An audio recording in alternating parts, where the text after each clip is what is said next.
Hola, nens i nenes, torno a ser jo, la Montserrat. Avui anem a recordar una altra activitat que vam treballar amb el dau. Us en recordeu? L'estratègia? Vinga, l'anem a recordar una mica i després jugarem. Necessitem un dau. Jo tinc aquests de colors. Per exemple, el verd. I què havíem de fer? Havíem de moure el dau i algú us ensenyava un número. I vosaltres l'havíeu d'esbrinar. Vosaltres esteu veient el número 6. I la gent deia, oh, ha fet màgia, com ha sigut això? Tornàvem a moure el dau, esta vegada jo no mirava perquè no em diguin que faig trampes. I, per exemple, sé que vosaltres esteu veient el número 4. I vosaltres direu, i com era aquest truco? Molt fàcil. Recordem que les cares oposades d'un dau sempre sumen 7.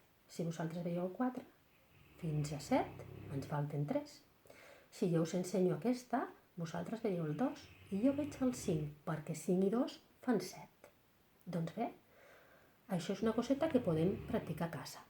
Una vegada ja ens surt superbé, que jo quan ensenyo veieu el 3, em veieu el 6, em veieu el 4, em veieu el 2. Ara ho podem fer amb 2 daus. Els tirem, els agafo